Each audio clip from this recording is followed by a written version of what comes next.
everybody, and welcome to another episode of the Hanukkah Erotica Book Club podcast. I'm Raizel, and I'm here with Malya. It's a contemplative beginning. Yes, hi.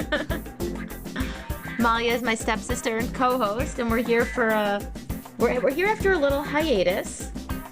It's been a minute. It's been a minute. We have been feeling neither horny nor funny for the past month. True on both counts. It's November 8th, well, we're on the day of this recording, and it's been a month, so we have not been feeling... It's been hard to read, I'll say that. So many things. Yes, it's hard to focus, like sustained focus is difficult. Right? So, yes. So it's like, obviously the bread and butter of this particular podcast is that we review Jewish romance books. And we have to read them to review them. Yes. I mean, we don't have to, but it seems like a good idea. Exactly. So we've been on a little hiatus, but we felt like the show must go on. The show must go on, and frankly, I think you said, and I think, Rachel, it's when you posted about our live event that you were like, come celebrate Jewish joy with us, you know, and I think that celebrating Jewish joy in a lighthearted way is needed. So let's do that. Exactly. So that's what we're here to do. But here's the thing. Full disclosure is that in our last episode, we had a live interview. And normally when we start an episode, we like to recap our last episode. But that conversation was in September. Right. And a lot has happened. A lot's happened since then. Yeah. It was with the author of the rules. It was really nice of her to come on. She was a very gracious guest. She was. And that was a tricky conversation for me because I felt like I wasn't a rules girl. And we felt like if we're having someone on the podcast, this isn't really about like a debate. So we wanted to have a kind of a lighthearted conversation. But then it got a little hairy. Right. It got a little hairy, but I think we pulled through. I mean, what I do remember is that afterward, I wrote to her and I said, thank you so much. We'll be releasing the podcast. We'll send it to you when it's out. And she said, thanks for having me. You guys both asked really good questions. So, great. That's where she felt it was left in her mind, which I think is a victory for us. Because this isn't a dating podcast, so it's really not to us to approve or reject her. I certainly would not consider myself a dating expert to approve or reject anything, but, that wasn't the point. Certainly not. The point was to, get her take on Jewish romance through the lens of the rules, I guess. I wanted to give her scenarios of couples that we've read about in our books.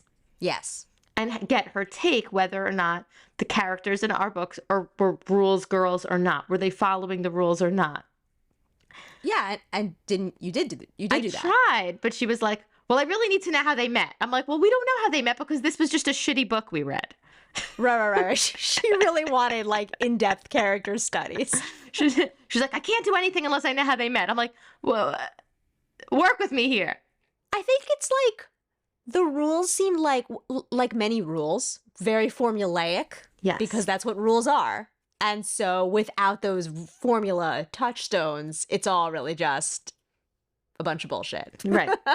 So, which I think, she was willing to acknowledge. I also had a funny follow-up conversation with our mutual friend who connected me to her, who, if you remember, she was going on and on about how that person and her new husband are a rules couple, and she's very pleased about this. And so I had a funny conversation where I recap for her how the rules author was gushing about how she's a rules girl, and I think she was like half pleased and half mortified.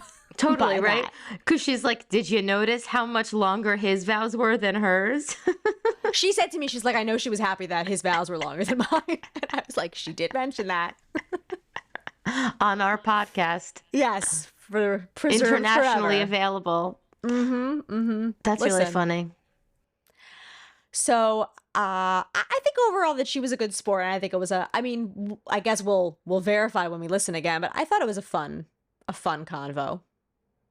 Yeah, I'm curious what our listeners think. Yeah. As am I. Definitely something different for us. Yeah, we're exploring. We're we're feeling it out. Totally. So we have big news. Oh yes. We've talked about this before, but it's a fish. Very a fish. We have a live event coming up at the Ripped Bodice on December 13th at 7. Tickets are available. Yes. I can't wait. I'm actually speechless about it. Like, it's crazy. I can't believe it's happening. But yeah, it's like a month away. It's a month away. We're so excited. Tickets are available. Like, people are asking me for the ticket link and I'm sending it to them. Yes, the tickets are available. Tickets have been purchased. Yes. Yes. How many? I don't know, but more than one. More than one. It's going to be great. Because our parents each bought one already, probably, so that's two. Is that true?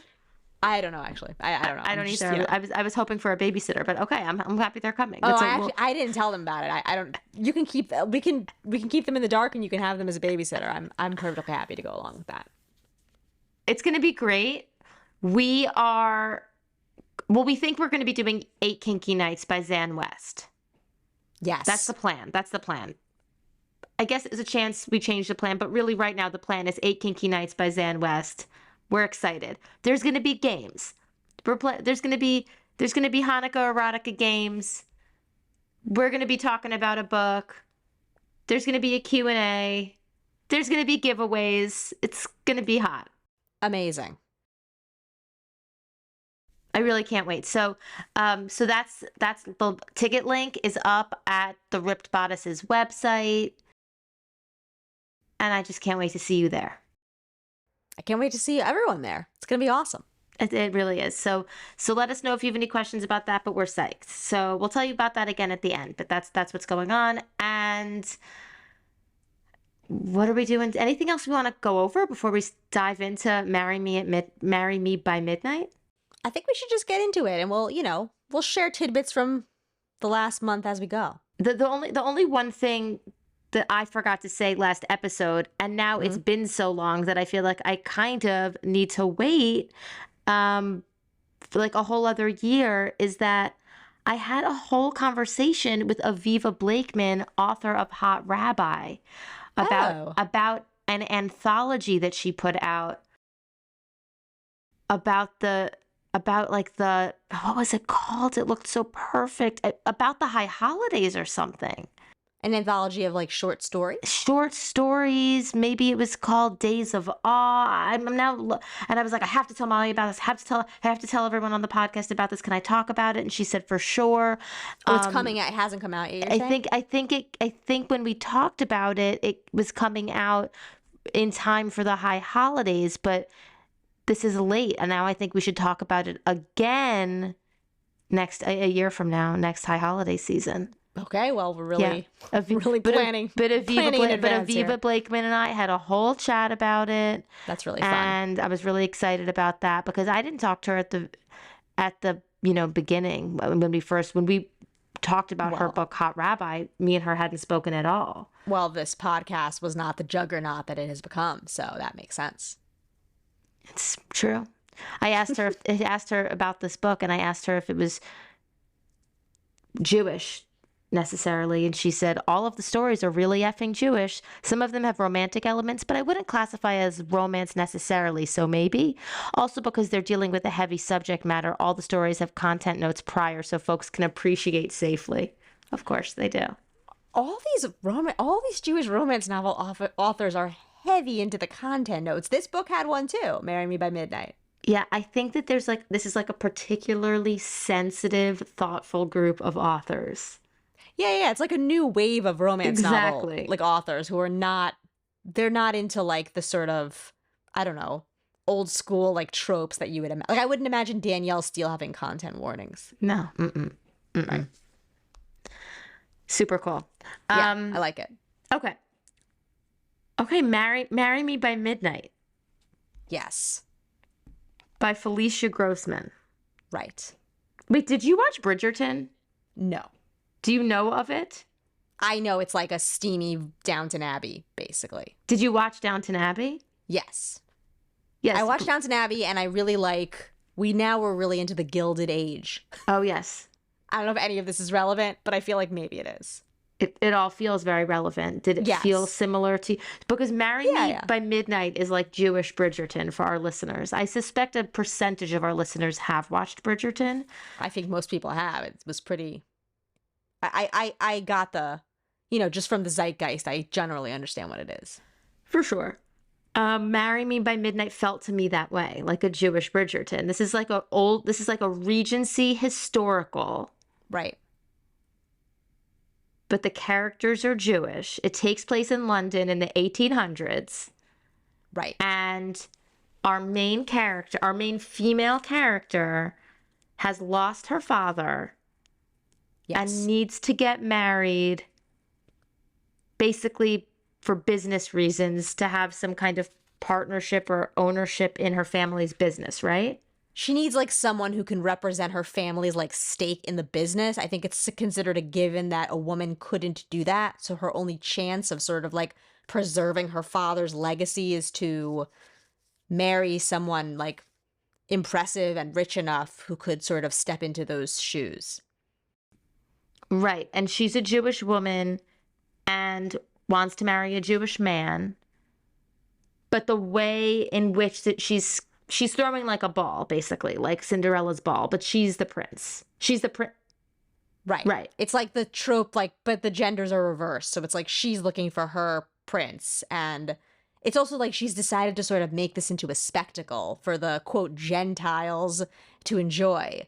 Right. And also, like, and so I have a few issues with this book. Like, number one is like, it is heavily Jewish, but I felt like the Judaism was very much sort of in the background. Like, there wasn't that much overt Jewish content to me. Like, one of the few things about Judaism that I remember from the book was that one of the benefits of throwing these balls was that it's during the Omer, which is like the 7-week period between Passover and Shavuot, when it's supposed to be sort of a solemn period. You're not supposed to have parties. And this is like, for some reason, considered an excuse big enough that like those rules are foregone, and so everyone gets to like enjoy balls even though it's the Omer. But I feel like honestly that's like one of the 4 main Jewish references that I remember.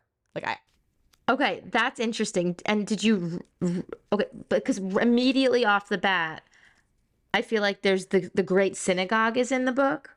Yes, right. And the Great Synagogue is real, right? The Great Synagogue, that's a shul in London. I assume so. I think that's a real reference. Sure, I believe you. Okay. And then,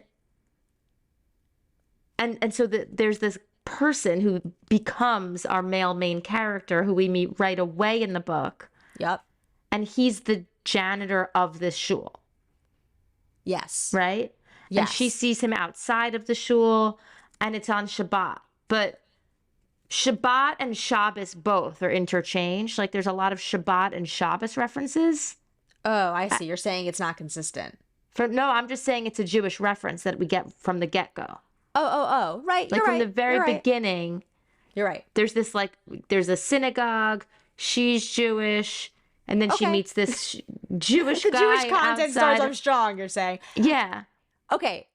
Here's the thing about this book for me, is that literally beginning to read this book, I had a recovered traumatic memory that I honestly forgot about, but this book brought back to me that I feel I need to share with you at the outset, which is that when I was maybe like 12 or 13, my family went for a Shabbat meal to like people who we knew from the community, and it was like my sister's friend's parents or whatever.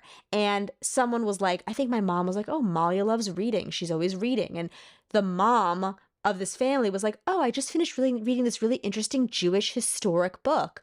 It's about a woman living through the Spanish Inquisition. Maybe you'd like to borrow it. I learned a lot. And I was like, oh, sure, I'd like to borrow it. Like, I've been reading Elie Wiesel or whatever. I love historical books. And the mom loans this book to me. Rachel, it was a romance novel that was literally the most sexually explicit book I've ever read in my life.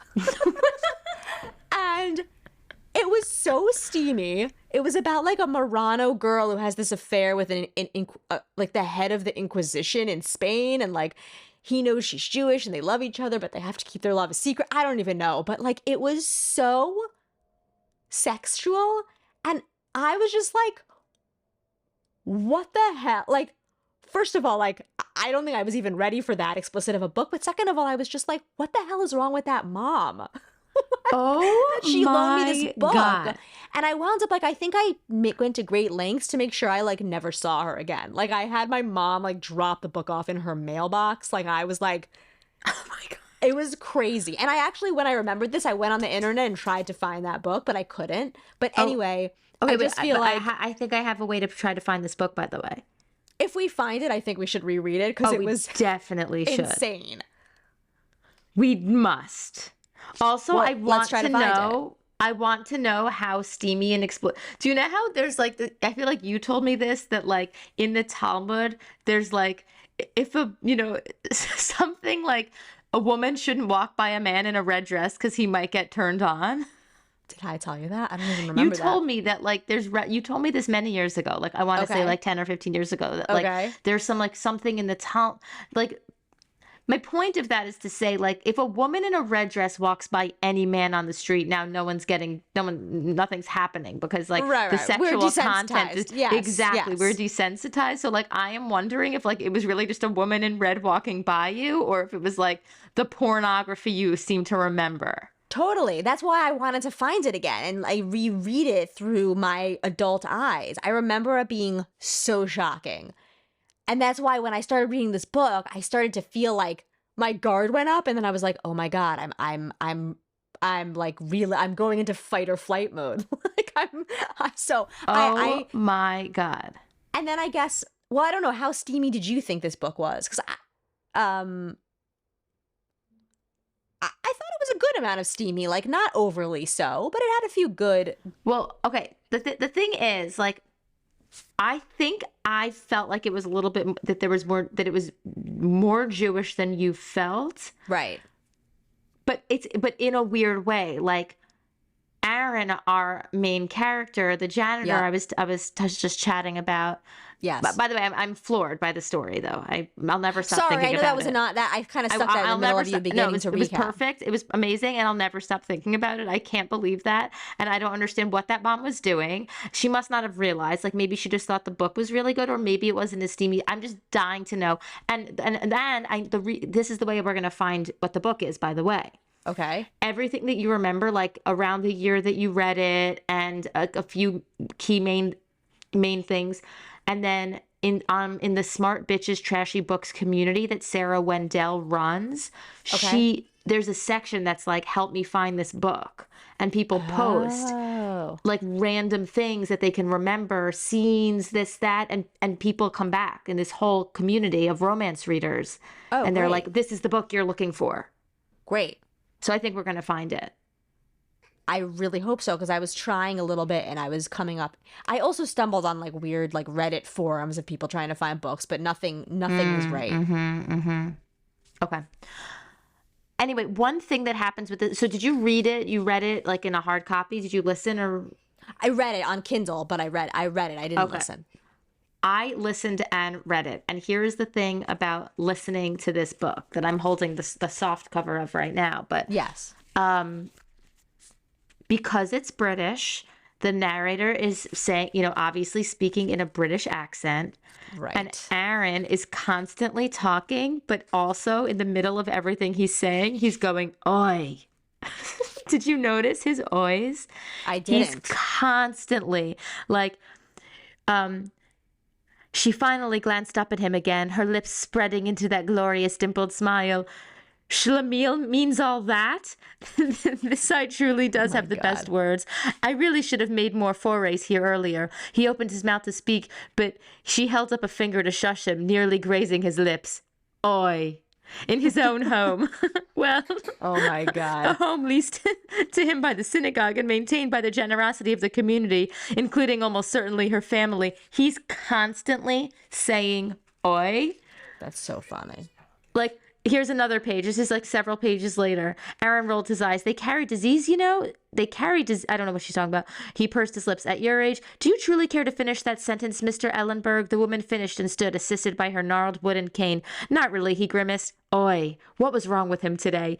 He's constantly just saying oi Oh my God. and schlemiel. I'm very grateful to the community for all they've done. He threaded his fingers together and squeezed. And I like my job, which was true. He did like it. He just wished for more, especially when talking to someone like Isabel Lyra. He closed his eyes. Oi, he truly was the worst sort of schlemiel, wasn't he? He's constantly just throwing Yiddish around. I wonder if that's because, like, isn't there a whole theme that she's Sephardic? Yes, Isabel Lyra and the Bayrad Is it supposed family. to be that, like, he speaks this, like, Ashkenaz that she doesn't?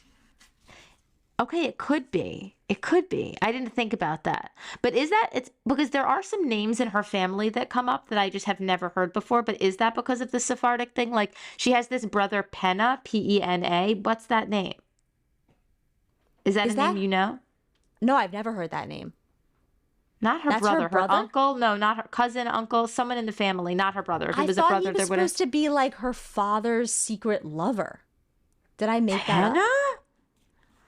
No, maybe you're right. I don't know. Felicia Grossman, are you listening? Who was Pena? I thought it was like Penna was like, it came out through the book that like after her mother died, her father like had a secret, like Penna was her father's like secret love. And isn't he also teaching her like swords, like Oh yeah, sword maybe you're fighting right. or Yeah. knife But fighting or either something? is so okay. No, yeah, I never heard that name though. In But I've direct never answer heard to the what you were name. asking. No. I've never heard the name, or even Lyra or Bayrab. So maybe that was, I don't know, a whole slew of Sephardic things.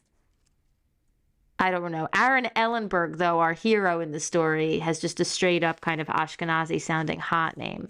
Right. Like Aaron Ellenberg sounds just like a boy I went to Hebrew school with. Totally. It's a good name. Sounds modern. Yeah. Okay, so Isabel Lyra is trying to find a husband. And she's going to throw these balls. And also, this is going to have an impact on the way that Jews are seen in the community. Because there will be, as it says on this page, I'm here. There's going to be Gentiles in attendance. We aim to make sure they're comfortable, all these things. But simultaneously, she's sort of like, when she meets Aaron, he's like telling stories to a bunch of kids and kind of like, he's like the Cinderella. He's like the Disney princess. Like, he's just like a magical, mythical creature in the woods, like telling stories to children. Right. The children are like flocking to him. Yeah, totally. And she's intrigued by him and wants to get closer to him and comes up with this plan. Yes. Tell us. Well, I think the plan is that like she's gonna hire him to like get the dirt on her potential suitors. Exactly. Because he's like, he can sort of like, he's like sort of socially invisible and he can kind of just like sneak around and he's always haunting the synagogue, I guess. And so he can sort of ferret out what's everybody's secret that she needs to know so she can like pick the perfect, I guess, suitor. husband. Right. Husband. So that's the plan. And part of why it really works is because A, they both want to get close to each other. Sure. They just do. And B, he needs the money. Right. Yeah, absolutely. And he's just like, I guess like a real Cinderella. He just has like no prospects. Like he's just sort of like, he sees his life as just like, this is just going to be him cleaning the synagogue forever. Yeah. Yeah, he's scrubbing the floors. He's Cinderella scrubbing the floors. Right. In his schmatas. Right. But it's also like a cool like take on a prince because like in the real Cinderella, obviously you don't really know anything about the prince. He's just the prince. But here, it's like from the outside she seems like the prince, but from the inside she's very trapped. Like she sort of feels like she has to pick someone to marry. He has to meet all these criteria. She has to carry on the family name. Jews have a very limited role they can play in society, so she has that limit also. So it's like she's actually very stuck also. She is, but it's not like she wants this fairy tale of love, and she's really clear on that. Like, she just wants to get married Right. For the business, because this is like a means to an end for her to be able to continue on with her life. Right. Like, Right. it's not, she doesn't want a fairy tale love. She doesn't want a romance. And he's like, there's even this part that I found here on page 118 where it says, Aaron chuckled. By the way, I'm not doing a British accent because I can't. Aaron chuckled. You really aren't romantic in any way, are you? He gave her arm a pat as he finished, his hand lingering on her wrist. Despite your quest for a handsome husband, under Jewish law, I'm owed physical pleasure as a wife, so it would be goyisha for me to deny myself that, she told him, stumbling only a touch over the Yiddish. Oh, you're right. Romance is entirely different and unnecessary, and to her utter embarrassment, she made a small whimpering noise as he rubbed her wrist, making a circling pattern right on the most delicate spot. The joint that the joint that connected to her hand. Yet somehow she couldn't quite pull away or stop staring, even as her cheeks burned. Is that something you want? She managed to ask.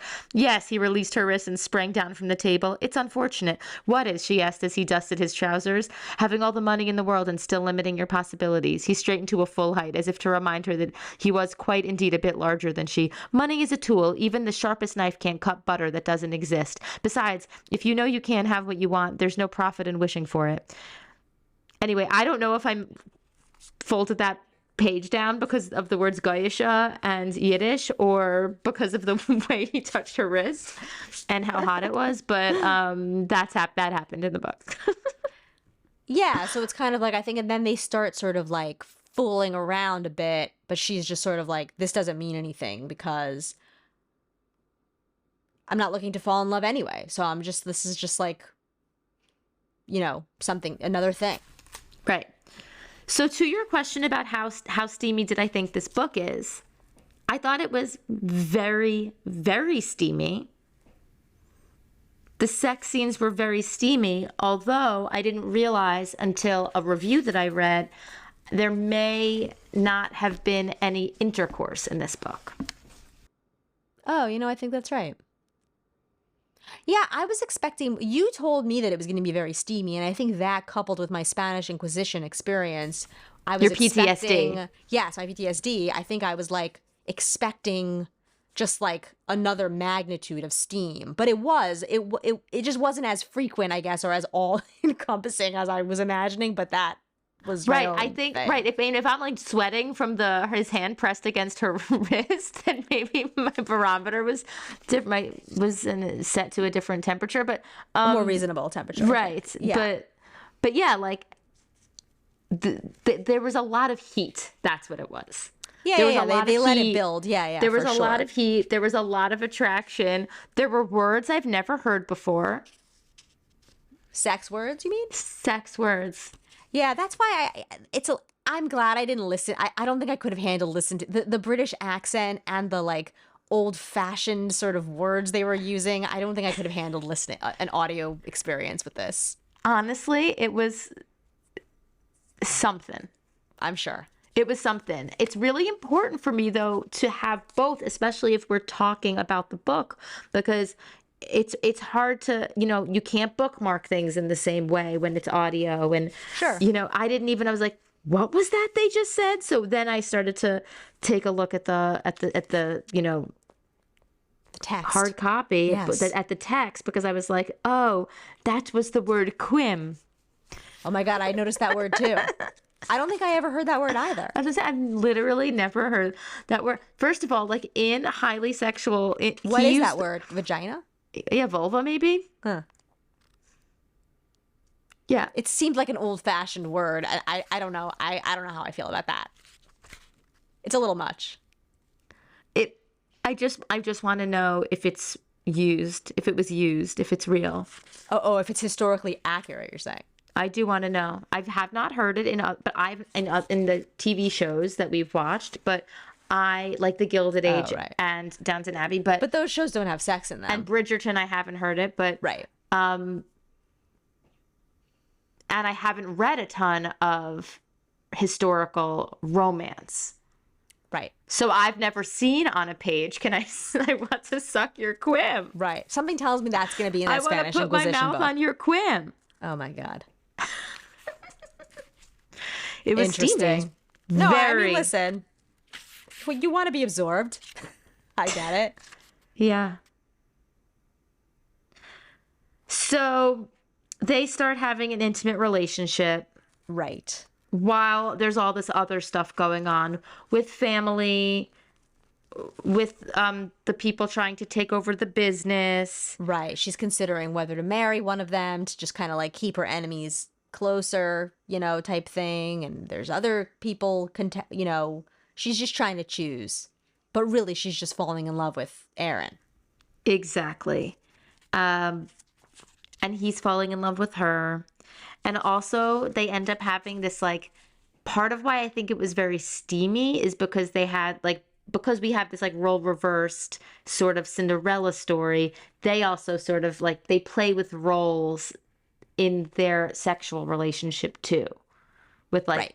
teasing and topping and, like, her kind of making him beg for things. Yes. All that. very steamy. All very steamy. Yeah, yeah. Yeah. No, it was good. It was a. Also, she's like, imaginative. I'm a prince at one point. Right. So they really went with the role reversal thing, which is sexy. Exactly. And then there's again, I'm skipping over all the kind of like the family stuff, the drama, the business, you know, a lot going on. A lot of twists and turns, yeah. Very long book, by the way. Long. And all the while he's getting dirt. They're having intimacy. Yep. Intimacy. Intimate, also all sorts. A lot of stuff Yep. going on. Also, like, I don't know if it's like the times. I don't know if you felt this way when you were 13 reading the Spanish Inquisition book, but like, I feel this way when I see sex scenes on Bridgerton and like knowing what, or even like Game of Thrones. Like, I feel like it's very smelly. Like when they didn't know proper hygiene? Yeah, like it's like I don't even know like what the water situation. I know there's running water, but like the plumbing's Right. different. Like I don't. Right. There's just like Like, a does the whole, custodian have a place to bathe? Like, is that happening with any yeah, it's like regularity? even like what's happening with her, and you know, there's Right. I feel that it's like I'm so happy that they're so into each other. And that he's begging to put his mouth on her quim. I'm so happy for them. But also, Totally. like, I just feel like the whole thing is just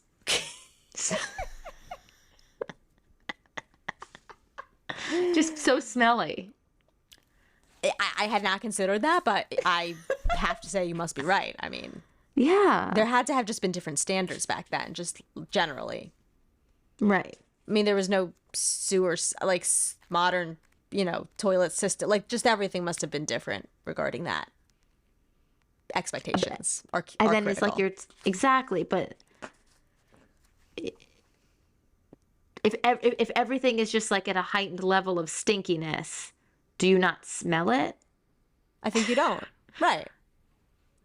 Interesting. I think we've all, you know, like if you're around like a garbage smell for long enough, it starts to fade. And then you walk into a new and you're like, oh shit, this place smells like garbage. Right. That was the whole world. Right. That's what everything was like. Right. Maybe. Maybe we don't really know. But I do think that that's a good, actually, point about their socioeconomic distinction that the book did not mention at all, which is like she may have had access to a lot more sort of hygiene assistance than he did. Right, because like on Game of Thrones, which is not really related or real at all, or Right. on Bridgerton or in Downton Abbey, there's like a full staff of like an upstairs downstairs situation of people taking care. There's like a full staff of people Right, and helping it the seems women like get those ready. people are the women in those. Well, Game of Thrones is like a different thing, I think. But Separate. yes, but I feel like in the Downton Abbey, Gilded Age, all that, like they seem hyper aware of like cleanliness and. But I it don't know. takes a village. Totally takes a village. Yeah. But I'm It ta- saying the servants must be pretty clean too, because they wouldn't tolerate like they don't want some smelly servant coming in and doing them up for dinner or whatever. Yeah, but I do think that like the world smelled. Yeah, right. Interesting. But not their little like bastions, which is just my point. Like if you're having an affair with a custodian, how does that work out? I guess it did. It didn't seem like an issue. It was not an issue for her. No, definitely not. And also, but by the way, like, it wasn't an issue for anyone, like the whole community actually. Like he seems like he was affable and like for example, like the Right. children clustered around him waiting to hear a story. Right, right, right. I don't think that anyone really cared. I think it's just that my perception of this time period in the world is that it was smelly. I think you're right. And I think, yes, The world, yes, exactly. The good world, observation. the world and their intimacy. Right. But I'm really glad it worked for them. So Yeah. anyway, then she has to find by midnight at the end of this one ball, just like at the end of Cinderella, like there needs to be a decision made about who she's going to marry. Yes. Which seems like a timeline she created, but there is a lot of pressure to just like get it moving. And she hears that Aaron's moving to New York. Right. He's going to try his luck in America. She's devastated. She realizes that she does love him. Yeah. But good news. Yup. He was still in London. Didn't actually go. Whew. Big relief. Right. There's also like a dramatic kind of like kidnapping scene toward the end, right? Where like one of the business rivals like tries to kidnap him. I'm not entirely sure what the motivation was there. Did I make that up? Do you know what I'm talking about? No, I don't think you made it up. Sorry, listeners. It's been a weird month. A I lot don't know. happened in this book. It's long with a lot of twists and turns. Yes, that is true. Okay, The yeah, point you're is right there's a about lot that. conspiring to keep them apart, and they conquer it, I think is the point. You're right, though. I have that here. I see. I think this is what's happening. But she was cut off as the carriage came to a quick stop, causing the entire group to thump against their seats. For a moment, they all merely gazed about, rubbing their heads stunned. That's our carriage. Roger Bayrob had joined them and was shielding his eyes, squinting. And is that she gaped as the form of a man rose from the upturned door, a familiar man with a shape and build that she'd know anywhere. Through the moonlight, it was clear that his jacket was ripped, his cravat undone, his hair is mussed the word? And he had some sort of torn cloth dangling from his hand, but he was alive, very alive. Aaron, she screamed as she threw open her door and leaped from the Weiss's still swaying coach. Aaron! Running with all her might, she leaped into his outstretched arms, vowing never to let go. Is that part of that scene? I think it was. Yeah, There's the end of it. Yeah.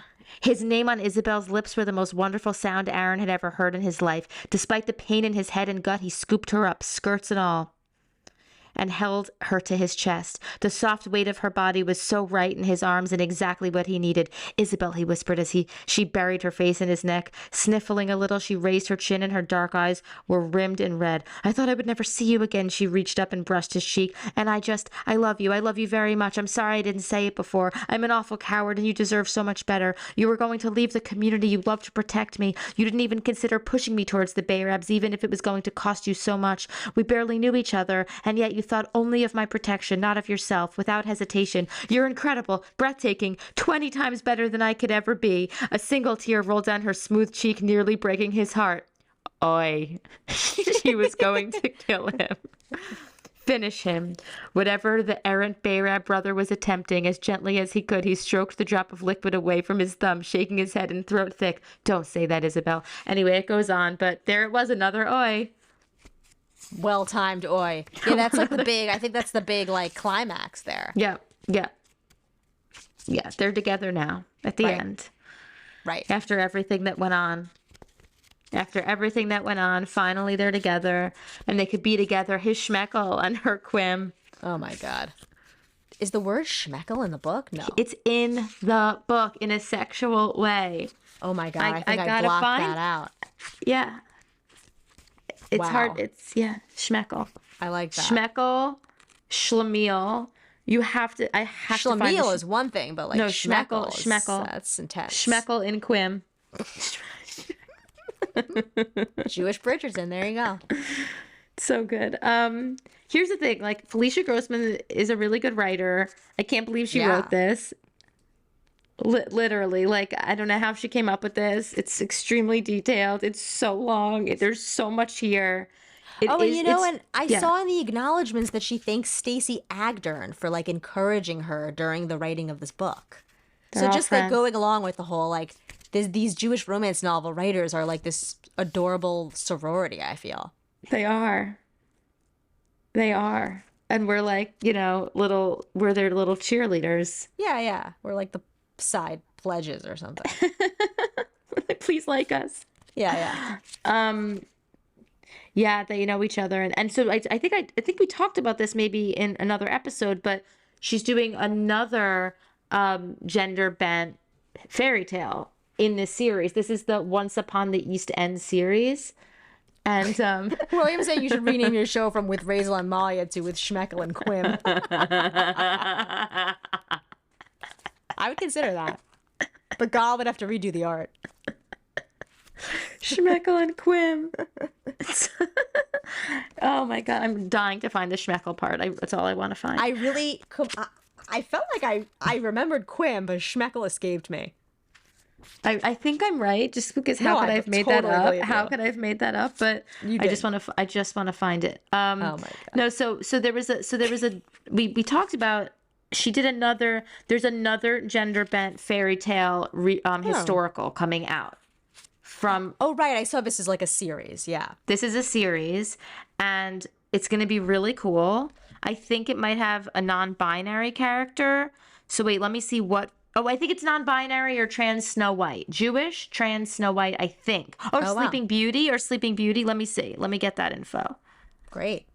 Because I'm just now saying everything. Just every fairy tale. I'm Every just making fairy things tale, up. I'm just every calling gender things combination. out. Wake Me Most Wickedly. So I think that has to be. Sleeping Beauty. Wait, but No? it says hashtag Snow White. Oh, okay. Oh my God, Stood Me at Sunrise, a prequel. Stood Me at Sunrise. Is We this a have to joke read or Stood Me real? at Sunrise. That's We great. have to read Stood Me at Sunrise, and Wait, then what's Wake Me. that? What's that a version of?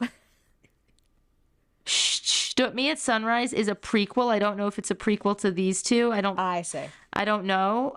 And then But it's by the same author, you're saying? yeah, this is on Felicia. I'm finding this on Felicia Grossman's Instagram. Okay, so yes, Wake Me Most Wickedly has apples. I feel like that is sleep. Wait, no, apples is from Snow White too. Snow White, was she also asleep? Oh yeah, she does fall. I mean, she like falls into a something when she eats that apple. Exactly. So yeah, I guess you're right. Exactly. Okay, so Wake Me Most Wickedly, I believe, is Snow a White. Jewish historical gender bent Snow White, which sounds very, very cool. Great. And I don't know about Stood Me Before Sun. What did I say it was called? Stood Me Before Sunrise. Stood Me at Sunrise. Oh, at sunrise. Okay. And Oh, right. I guess it's the opposite of Marry Me by Midnight. I need it. Totally. It's really cool. It's coming out the end of November, and Okay. and in December is something's coming out. So yeah, I'm a Felicia Grossman fan now. I'm gonna read everything she writes. Totally. It's really cool. Yeah, she's a really good writer. Good descriptions. Like, yeah. And also like this, like I can't believe the Jewish representation here, because I know what you're saying. Like but I feel that there's like the Jewish characters and representation is woven in throughout. Totally. I agree. Like it was the backdrop. That's great. exactly. Exactly. I don't know in terms of historical kind of accuracy. I just don't know enough about the Jewish community in London in the 1800s to know. No, me neither. And I don't think it wasn't too like over heavy-handed as like a history lesson. You know what I mean? Like the history was the backdrop and it was obviously relevant, but the book didn't go into like pages about the history. Right. Although in the author's note, Yeah. there is a lot about how she framed it and what was happening at the time. Listeners, if you're interested and I would say read this book And really, the author's note is very detailed. There's a lot going on here about what was happening in the 18th. It says it should be noted that in the 1830s, a high percentage of British Jews were the children and grandchildren of immigrants, and in turn, Jews with longer histories in the country, especially Jews of Sephardi descent, were heralded as more civilized by the Gentile contingent. This often took on a 19th century race science flavor, with the popular assumption that the more Western European-seeming Sephardi Jews were pure and descended directly from the Jews of Jesus' time, while the Ashkenazi Jews were mixed with non-white, non-Western European non-Jews and were thus lesser or even not true Jews, justifying hatred and discrimination while preserving love and admiration for Jesus. I didn't know any of that. Wow. The idea that Ashkenazi Jews, especially those who had been forcibly relocated to the former Pale of Settlement by the Russian Empire, I didn't know any of this. I can't even keep reading because... Well, it's good to refer our listeners if they're, they'd like to pursue it. Exactly. It's signed XOXO Felicia, but check it out if you're interested, which I think you should be because it's interesting. Totally. It's cool.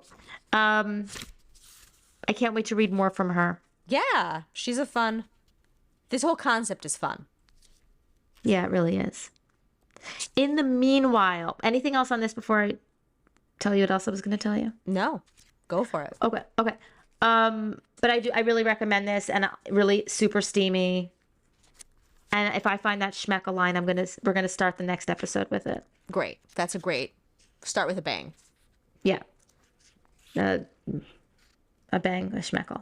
But I was gonna say was, how we read Weather Girl and it was like the characters were Jewish. Yeah. It wasn't like there wasn't a ton, but like there was the bat mitzvah in there. So right. I've now read like everything Rachel Lynn Solomon has written. Oh, cool. And her characters like really are always, there's a lot of Jewish representation in her books. Huh.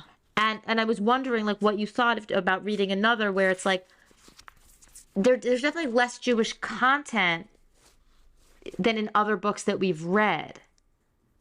But it's like there are these Jewish characters and it's like secular Jewish characters in the Pacific Northwest. I like her. I like her books. I really liked Weather Girl. I think she's really out of all the books that we've read, I feel like a lot of them have that like will they or won't they thing. I felt like I really wanted them to. Like I was bought into that will they or won't they. Yeah, that's the thing. Like Rachel Lynn Solomon's characters and the way that she writes, like, I don't know, there's something about it that's really compelling.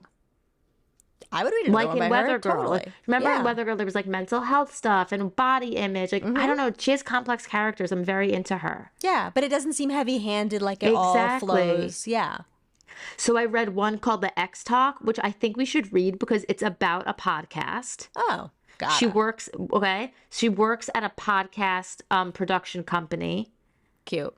And starts a podcast. Okay, so that's The X Talk. That's the name of their podcast they start. Okay. And then I read one called Business or Pleasure, where a character, there's like a celebrity that she didn't know was another really good book. So, and then there's some YA of hers that I haven't read. I don't know if there's Jewish representation in those books, but I think The X Talk should be something that we put on our list. Love it. Sounds good. Sounds good. Okay, great. So, but should we tell our listeners what we're reading next? Yes. Okay. I'm going to read the review. We are reading Unorthodox Love by Heidi Chertok next. Okay. It's new. Here's the description. Okay. 29-year-old Penina longs for true love and marriage, but being infertile in the Orthodox Jewish community means she's rarely matched with the cream of the crop, or even skim milk 2 weeks past its expiration date. Matchmakers either set her up with men twice her age or those with serious mommy issues. At this point, she might as well wear a sign around her neck that says professional virgin. As if things weren't bad enough, her sister Libby then shares a terrible secret. Her husband's failed businesses have already put strain on their marriage, and now they might also lose their family home. Penina is desperate to help, so when a secretly gay Orthodox Jew offers a payout in exchange for a fake marriage, it feels like kismet. Who needs true love anyway? After Sam Kleinfeld, rude, secular, undeniably sexy, and also Penina's new boss. Enter Sam Kleinfeld, I mean. Rude, secular, undeniably sexy, and also Panina's new boss. The last thing he wants is a relationship, especially not with a beautiful, smart-mouthed employee. But soon an attraction builds that they both can't ignore. Will Panina follow her heart and find true love, or will she stick to the traditions she knows best? Great. There's a lot there. Oh, yeah. Okay, that sounds good. Unorthodox love. Yep. So that's what's coming. That's what's coming down the pike. Is that the expression? And Yep. I'm excited. I can't wait to talk to you about it. Wait, And- I had one. Yeah, I had go one on. idea. What were you going to say? No, I was going to say the other thing coming down the pike again is our live event. Just You got putting it it out there again. Come and join us. It's going to be great. Oh, that's good. Yeah, yeah. Okay. We're you know what? On the side, William's DMing us. We're not going to share this with you, but we're really busy planning our live event. We're making sure it's really great for everyone. It's not just going to be Molly and I talking about the book. Of course, we will do that, but there's going to be some other really good stuff and a lot of Well, fun that's a games. good idea what William And just wrote. We have some good stuff planned. And William has a good idea for another game for that live event, and it's going to be good. It's going to be great. I really can't wait. It's going to be. Don't worry if you're not into games. You don't have to worry. No one's going to be put on the spot. It's going to be really fun. Oh my God, we would never put anyone on the spot. That's like my worst nightmare. No. But it's going to be great. Wait, but I have an idea. Mal, do you have Marry Me at Midnight still on your Kindle at this very exact moment in time, or did you have to return it? No, I have it. Okay, could you search the word schmeckle? Yeah. Oh, good idea. It didn't even occur to me. How do you spell schmeckle? I think it's SHMECKLE, I think. CKLE. Interesting. Okay. I don't know. It Searching. could be EL. No results for schmeckle were found, but here, let me do EL. No results. Okay, will a half word come up if you just put in schma? Schma. Search. Accomplishment, refreshment, schmendrick. Okay, schmendrick, okay. Refreshment. Oh, schmeckle. Oh my God. No, Malia has to read it. If you tell me the page number, I can read it. Page 265. Oh my God. I am so happy that I asked you to do this. Oh, I did earmark it. Oh my God. You were right. So what do you Here it say? is. He leaned forward. Please, Isabel, let me suck your quim after you suck my schmeckle. No C. K-L-E. Can you believe it? So what do you say? He leaned my forward. Please, God. Isabel, let me suck your quim after you suck my schmeckle. SHMEKLE. I would pronounce that schmeckla. Can Oh you my believe God. it? It's really I mean, good. this is a first. No, This is the actually, first. I can't believe I think I was so like bowled over by Quinn that my eyesight, temporarily on the fritz. But that's really, really good. It's amazing. It's the best. Good So, yeah, idea. so Good idea with the Kindle Find feature. I'm so glad Schma worked. Schma was the key. Page 265. There it is. Wow. There it is. Now There it schmeckle is. is highlighted in the book. In my Yeah, Kindle book here. it'll be popular highlights for everyone Right. else. And Should so, be. by the way, readers, if you're going to read, brace yourself for page 266 and 267. I'm not going to yeah. keep reading this because I don't want to get kicked off Apple Podcasts, but it is, whew, Yeah. This is like. steamy 2 pages. Oh yeah. A steamy 2 pages. 4 pages. I'm still going. So, yeah, enjoy. Highly recommend. William always thought schmeckle meant small penis. Schmeckle does mean small penis, but he was calling it just his schmeckle. He wasn't calling it schmeckle like the nickname. It's not that schmeckle means little penis, William. I think it's just like a term of endearment for it, like schmeckle, mamala. Who says schmeckala? In what context would that be utilized? Maybe wipe for a his baby? schmeckle. Yeah, schmeckle. Oh. His little schmeckala needs a little A&D ointment. Yeah, He I needs got it. A&D on his schmeckle. Yeah. I'm going to integrate that into my daily Are we life. out of Aquaphor? It looks like he is a dry schmeckle. In that kind of sentence. Got it. Thank you. Really getting an education here. I see. But Okay. when he said it in the book, when it was he's just like, schmeckle. suck my schmeckle, it Right. was just schmeckle. Right.